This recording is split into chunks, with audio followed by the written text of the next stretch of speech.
This is the Good Neighbor Podcast, the place where local businesses and neighbors come together. Here's your host, Jeremy Wolf. Hello, friends, family, great community. Welcome back to another episode of the Good Neighbor Podcast. I'm your host, Jeremy Wolf. And our guest today actually had the pleasure of meeting at the most recent Davie Cooper City Chamber of Commerce luncheon. She was actually the guest speaker, and she spoke very passionately about what she does. And I'm excited to get into this conversation with her today. I am here today with Judy Dempsey, and Judy is the founder and the principal of Summit Questa Montessori Schools. Judy, thanks for joining us. Good morning, Jeremy, and thank you for having me on your podcast. I'm looking forward to answering any questions that you have. Well, the pleasure is all ours. This is what we do, and I'm, like I said, excited to get into this today with you. Heard a lot about Montessori schools over the years, but I think there's a lot that I don't know, as with most of our listeners. So without further ado, why don't you tell us a little bit about Montessori and Summit Cuesta particularly. Okay. Well, yeah, in a nutshell, I give parent ed lectures all the time and we could go on for hours, but in a nutshell, Montessori is a very well-rounded approach to education. And it was created by Dr. Maria Montessori over 100 years ago. Ironically, you would think it would not be current in terms of research, but just the opposite. She was way ahead of her time. She was a scientist, a physician. She studied brain development. So she created this method that allows children to grow up in communities of learning, like small classroom families, which is why we mix the ages. There's typically a 3-year age mixture. For example, with preschool students from 3 to 6 years of age, it's like a little family. So the younger children are learning from the older children are becoming little leaders and teachers and nurturers. So it helps everyone. It's really a beautiful concept. And then, of course, the learning tools that she designed, really, she began that whole term hands-on learning because she virtually created hands-on materials that allow children to understand very abstract concepts through concrete experiences, through building their knowledge. So, for example, it's not uncommon for 4-year-old children to be learning multiplication because, not abstractly, because they're building the multiplication tables with the beads, and they can see it very naturally and understand it concretely. So they actually understand later on why 2 times 2 equals 4. So you've got the academic difference from conventional learning. You've got the social and emotional, combinations of a classroom family. And then we've got the respect for each child as an individual, that they're learning at their own rate and at their own pace, which allows for the whole spectrum. Typically, the very, very bright child, because the curriculum is open-ended, they can go as far as they need. And the opposite extreme, if they're having difficulty or some challenges, we can give them some extra support, and they're not feeling badly about themselves because they're not doing what everybody else is doing, because everybody else is doing their own thing. So that's kind of the nutshell. And at Summit Cuesta, we are an authentic Montessori program from toddlers, which starts at 2 years of age here, through 8th grade, which is uncommon because most Montessori schools around the country, actually, and particularly in our state, don't typically go all the way through 8th grade middle school. So I had to work very hard to create that and keep it in place. And it is still in place to this day, 25 years later. So we're very proud of that. And we see the final product, the 8th grade graduates, are remarkable young people doing remarkable things. So, and when I spoke at the chamber, I gave one example of how they've written these award-winning newsletters, articles, winning national awards for middle school journalism. So we're very proud of them. But that's a product of children going through an environment, through a learning community where they're supporting each other, helping each other, and they're allowed to pursue their own personal passions in learning. Makes a huge difference. Yeah. So a lot to unpack there. And I want to get into some of this. There's obviously a lot left to be desired with the public school system, right? It evolved the way it did, for whatever reason, over time. I love what you're doing and the concept. It makes so much sense and it resonates in my mind. Why is the public school system still so far lacking behind this model? If she started this 100 years ago, and I want to also get into that, what was the impetus for her to make this revolutionary change? But what is it about society the way it is now that is stuck with this public learning system that seems to fail so many? Well, you know what, Jeremy? It's a huge machine, and that's why it's stuck. The public system has tried to change, and they have added some Montessori-based programs like Virginia Schumann Young, Beachside Montessori. But the problem with the system is that they're still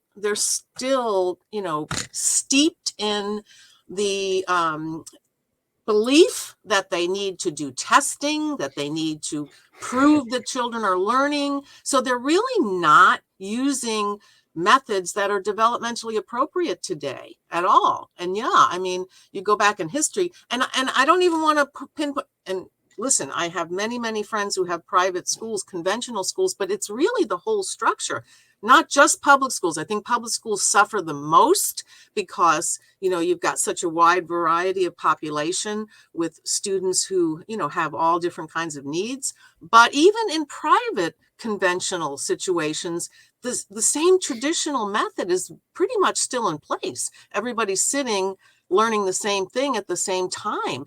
That's completely opposite of what Montessori does. And now let me jump to your other question about Dr. Montessori. She was not an educator. She didn't want to be an educator, but she was fascinated with how children learn, about how the brain works. So in her work as a physician in a hospital, she came across this group of children who at that time, over 100 plus years ago, they actually called them idiot children because they didn't know what to do with them. They were so, behind, and she was fascinated. So she took that on as kind of, an experiment, and looked at all the people who were working with children with needs like that at that time, developed these materials, took a couple of years, but after 3 years, those same children actually passed the state exam for children who are going into conventional school. That's how she received all of her acclaim. And then from that point, she moved into working with children without special needs. But she took a group of young children that were running wild in the slums of Rome, and the government asked her to take these children and see if she could do something with them. And voila, that's where it all really began for her method that exists today. She took those 50 or 60 young preschool students and pretty much transformed their lives and created the method that we, like I said, still use today. So it was really it's a remarkable story, really. Yeah, fascinating. So everybody has their own unique journey. You've been doing this, I think you mentioned at the chamber meeting, 30 years or so you started? Well, the school I founded going on 32 years ago, but I started on this journey right out of college back in 1976. And ironically, at that time, I graduated with a degree in elementary education in New York City. And it was at a time which was not usual. There were no teaching jobs. So I pounded the pavement looking for any job I could find. And I found one in a Montessori elementary classroom, a private school. They hired me as the assistant because I didn't have Montessori training. And when I walked into that classroom and started working there, I was just blown away. And I was like, how did I not know about this? Why does something like this exist? I just received a degree in elementary ed and I didn't know anything about it. No idea, right? No idea. Well, that was it. I was hooked from that day forward and just passionate about it. And, I really am passionate about it because I know it works, and I see how it works with our children. And I have seen how it worked from that time, 1976 to today. So it's really an incredible way, a natural way for children to learn and develop in a well-rounded way. And that's another thing that we look at very closely in Montessori. We value academics, and our curriculum is very high level. However, that's not the only thing driving us. We want them to be developing socially, emotionally, physically, and also surrounded by nature. It's a really big deal. We want them out engaging in nature. So we have 10 acres, we have gardens, we have farm animals, we have school pets, we have on and on and on and on, where the children are actively engaged and caring for them and nurturing them and just being surrounded by them. And we feel all of that contributes to their, well-rounded development. It's so ludicrous to think about the current public school system. And as I watch my kids go through, to think that you take a bunch of kids, put them in a room, talk at them all day about subjects that they seemingly don't even care about, and you make learning not so fun for them. Right. It's not an enjoyable experience, and learning should be fun. And it seems like everything you're doing is geared towards making the experience of school enjoyable for kids. Do you guys do, you said you're into nature a lot. Do you have like mindfulness practices incorporated into your curriculum? Do you teach like basic finance principles, like how to operate in society instead of what they teach in school, which is just the subjects, the hard math and sciences, and a little bit of physical education sprinkled in?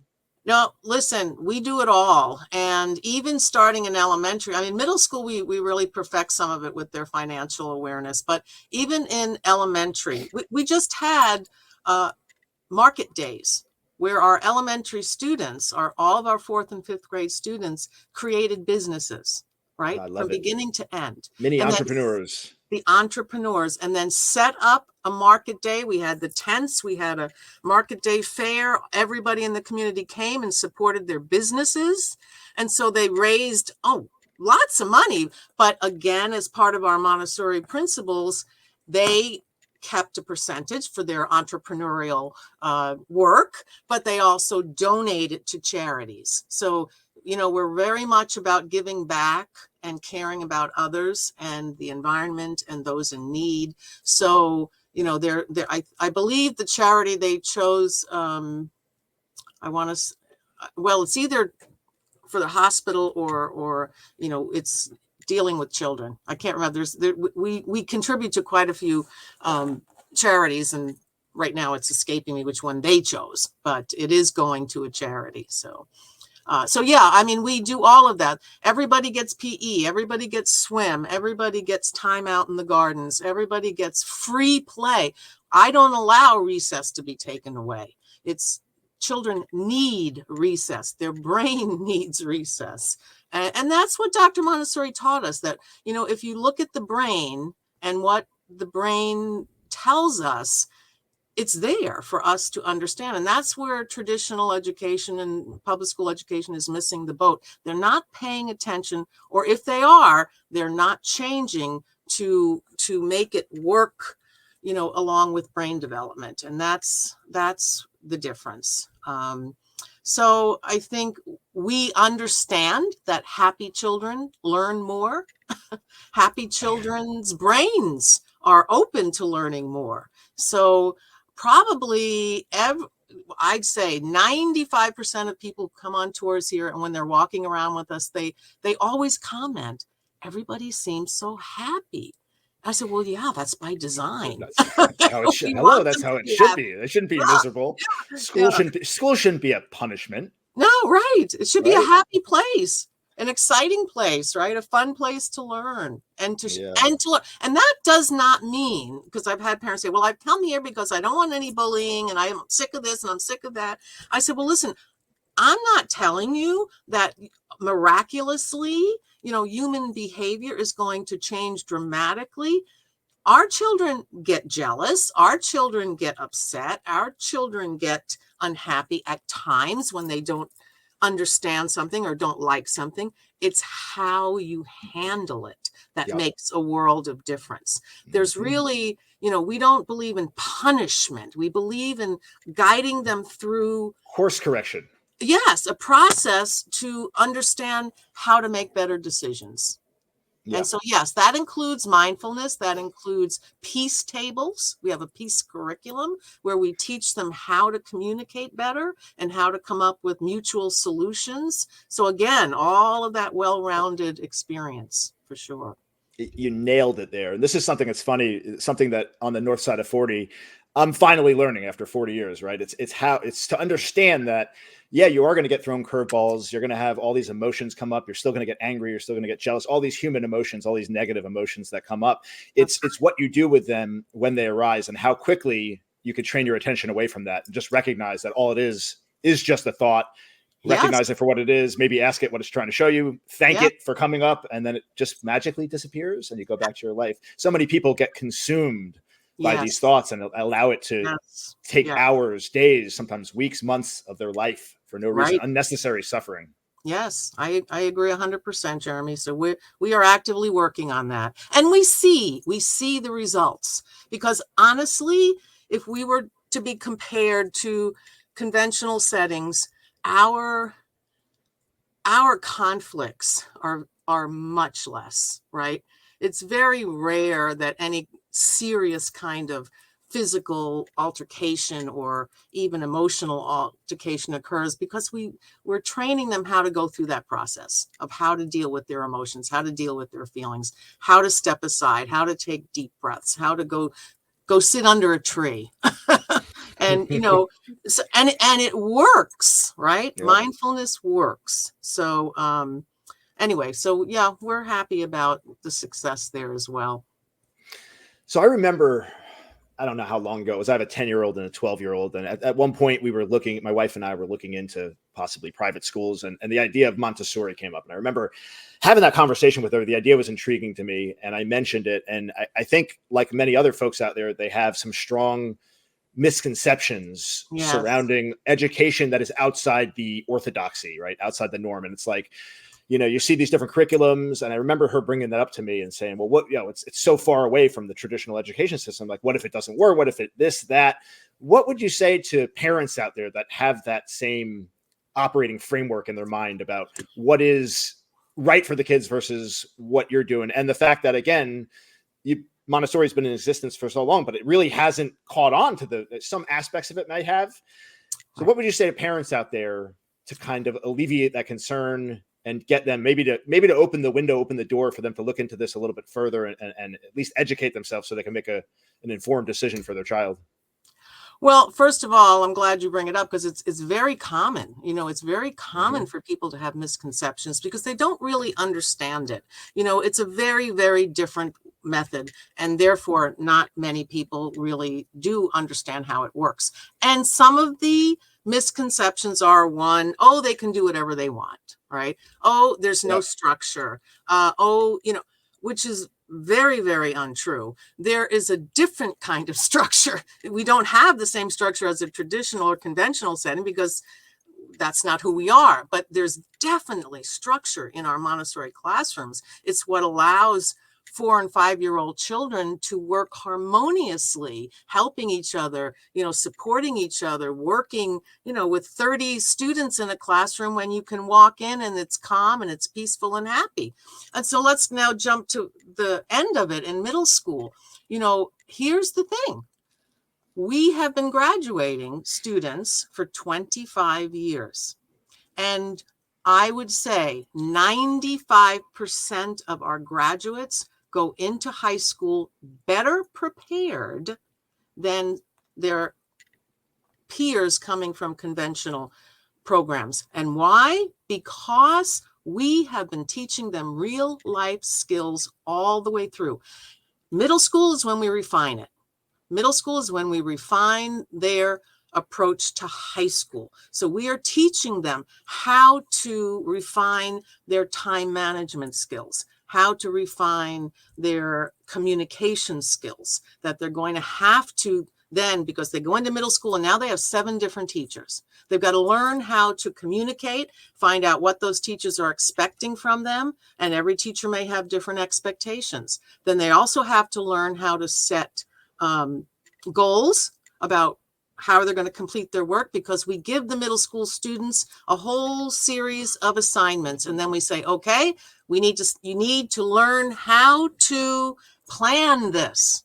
So they have to plan ahead. They have to know that they have to meet this deadline by this time. So all of those real life skills that they're getting, which they don't typically get in a traditional setting, the teacher's always telling them what to do. We are there supporting, like, for example, the first day of a 8-week cycle, we give them the study guide with all the work that's due, all of it. And we say, okay, that has to be finished in 8 weeks. Okay. And you're going to be working with the teachers, communicating with the teachers, taking the lessons when the teachers are giving them, but your assignments are there, they're due. This is it. Get your planners and start planning. And then we support that. When I tell you our students in 8th grade are masters of those real life skills, they go into high school, they come back all the time and tell us, nobody else knows how to do this, right? We didn't understand that. We thought everybody knew how to do this. Nope. And then also, they're usually in honors classes, they're in AP classes. They are just knocking it out of the ballpark because of all the skills they've acquired and the self-confidence. Question for you then. Why stop at 8th grade? Why doesn't Montessori do high school? Well, you know what? I'm sure you can imagine I am asked that all the time. Well, you know what? I just honestly tell parents, I'm getting too old to do high school. I mean, it's a huge effort, right? And I will tell you something, Jeremy. If I saw the need, I would probably pursue it with a younger person taking charge. But let me tell you, I see the 8th grade students wanting to spread their wings and fly off into the future. I don't know how many of them would want to stay. I think we've given them everything they need to have. And they go off and they are rock stars out there. And they see that. They hear the alumni coming back and telling them that. And there's so many options for them in high school in Broward County that, it would be hard to compete. We might get a small group, but many of them are athletes and scholars. They want to go off to the big schools. They want to join the big teams. They want to, join the theater or the arts, so they have aspirations and high goals, and they follow those based on what the schools offer. So that's pretty much the honest answer why I haven't done it.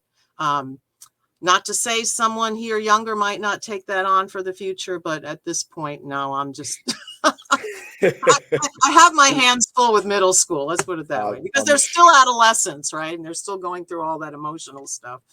Yeah, makes a lot of sense. I mean, I was thinking it might be a little bit of a shock to the system from them coming out of that ecosystem and then coming into the regular high school. But in a way, it's a good thing for them, because it's almost like they're primed for that experience, and then they are getting a taste of what the real world is going to be like when they get out there, because society is very much in line with the traditional schooling system and education. And if you insulate them too far from that, it could be a shock to the system when they get out into the workforce. No, absolutely. And that's why in middle school, it's the first time we actually introduce grades, right? And tests and all these assignments that are expected to be completed or prepared for. So we teach them how to take proper notes. We teach them how to ask the right questions.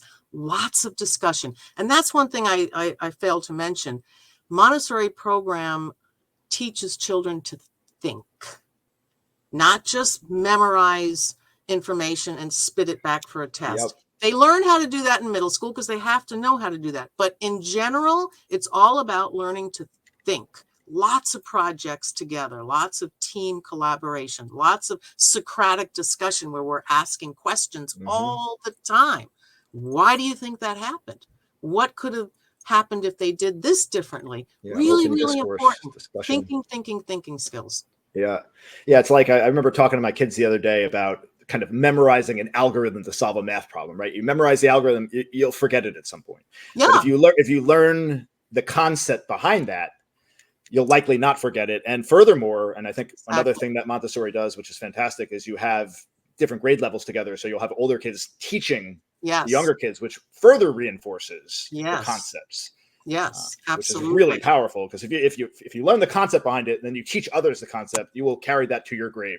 You'll never forget that. It'll be ingrained in Absolutely. your brain.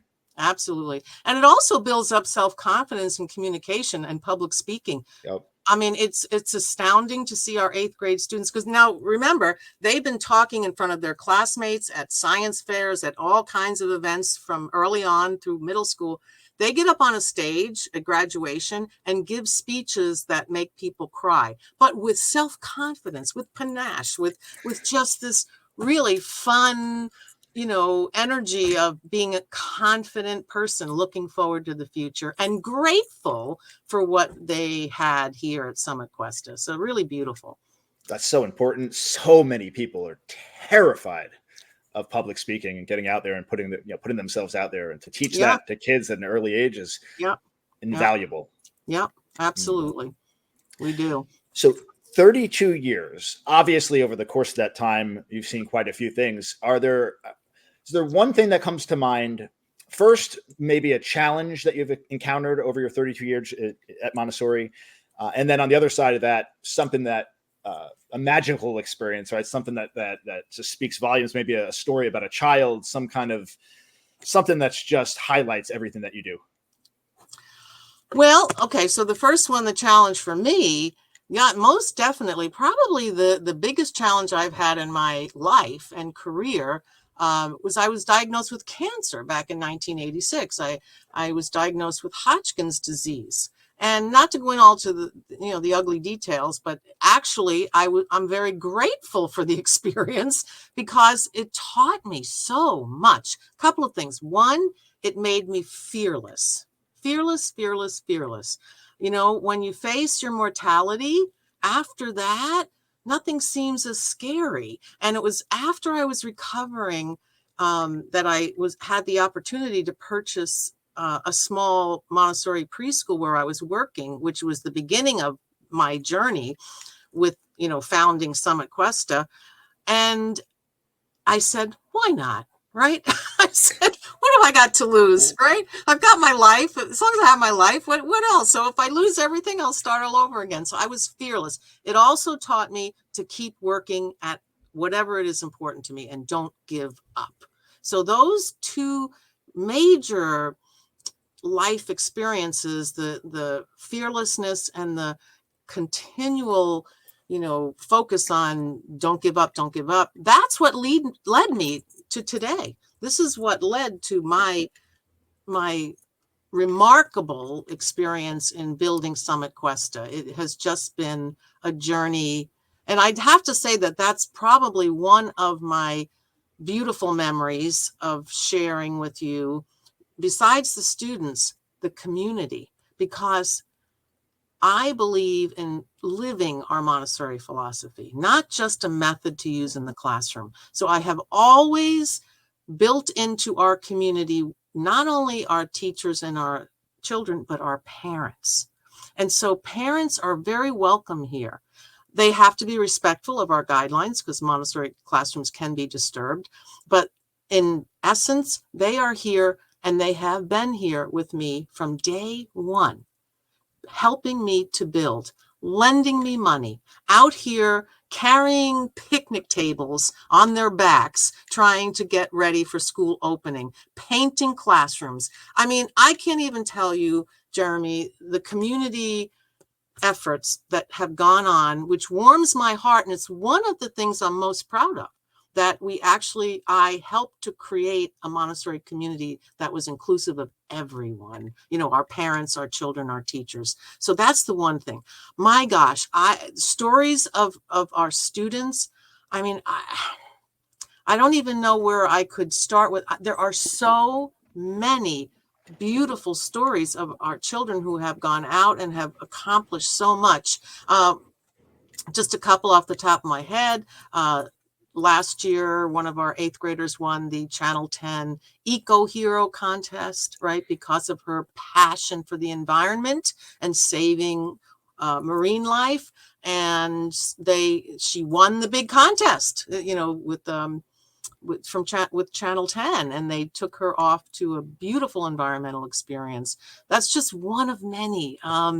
We've had the award-winning journalists. We've had students that have gone off and gone into Ivy League schools, Harvard, MIT, staying in touch with us, telling us the good work they're doing. One is environmental law, where they're fighting to make laws that are helping the earth. I mean, those are the types of things that just warm my heart and make everything worthwhile, that they're out there trying to change the world for the better.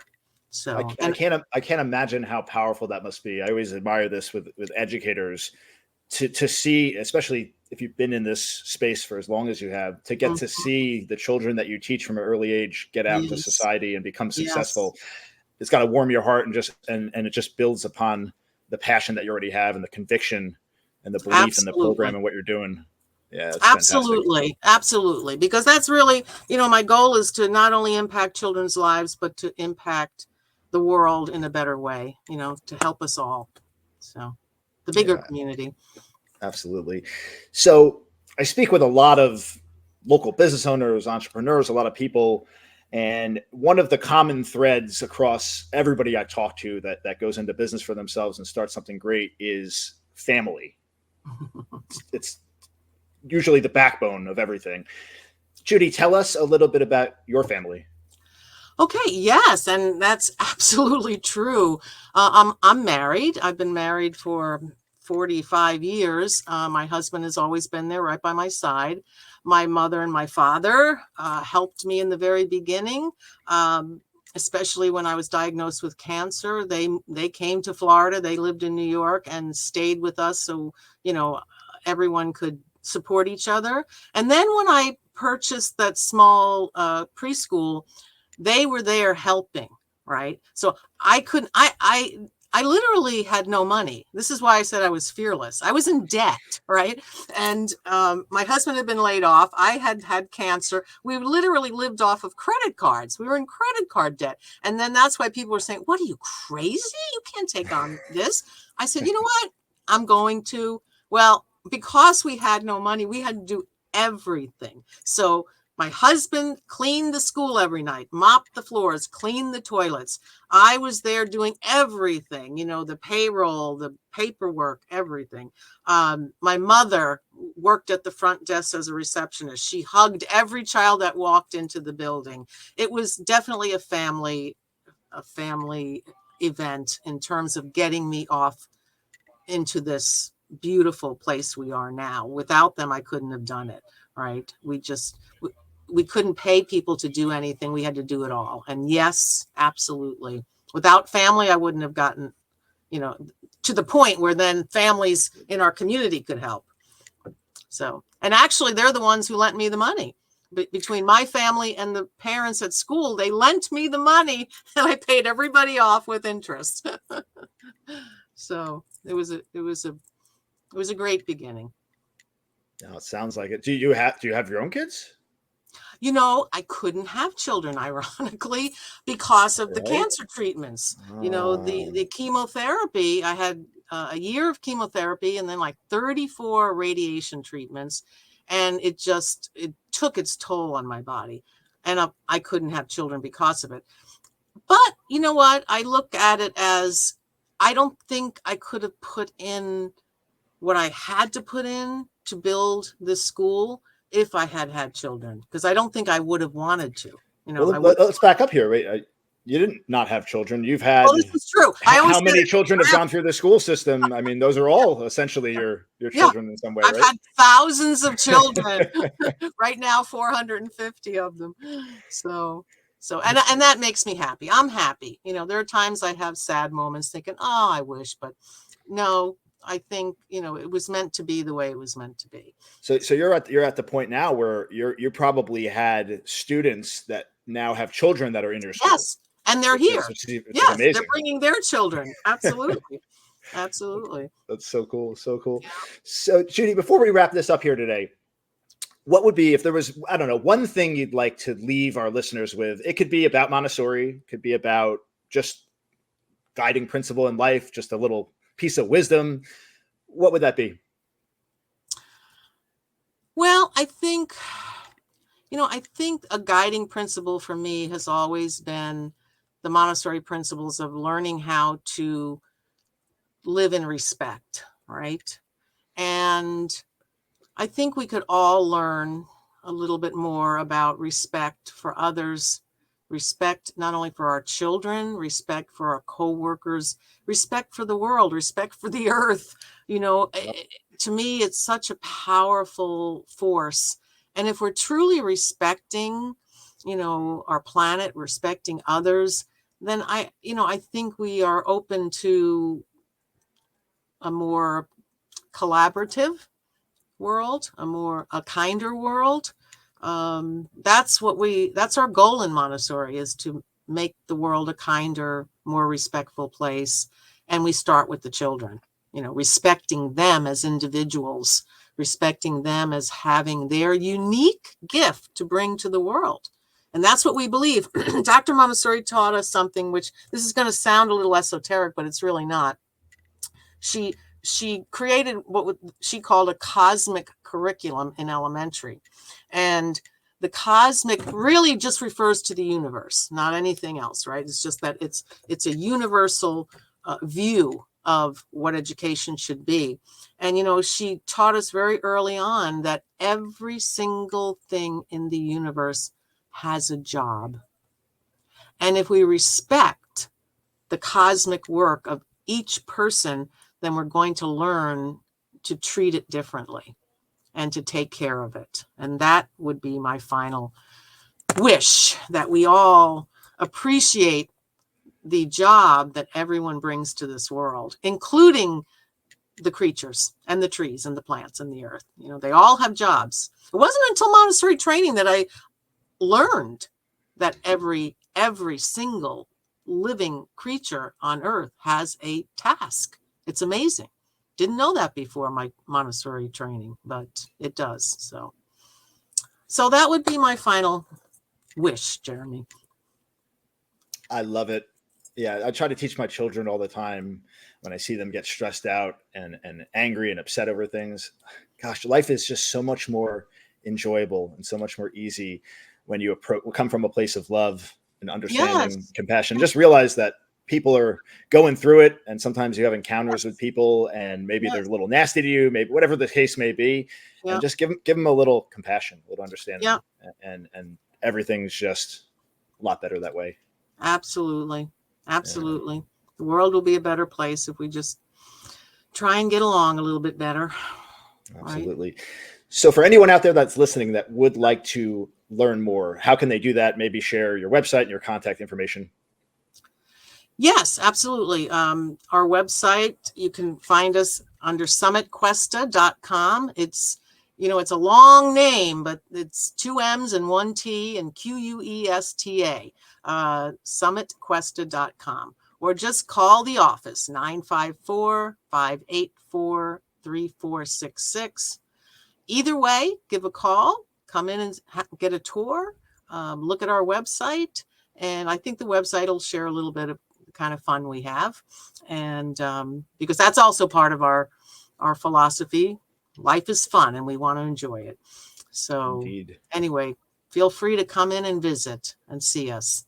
And you are right next door to us in Davie, right? Where's your location? We're right on Davie Road, between Griffin and Sterling. And you won't see us because we're kind of covered with all greenery on the street. You will see our sign. You'll see our sign, Summit Questa Montessori School. But we're just in between Griffin and Sterling. Actually, right next to, just south of St. Joseph's Church, Catholic Church right there. So anyway, that's where we're located.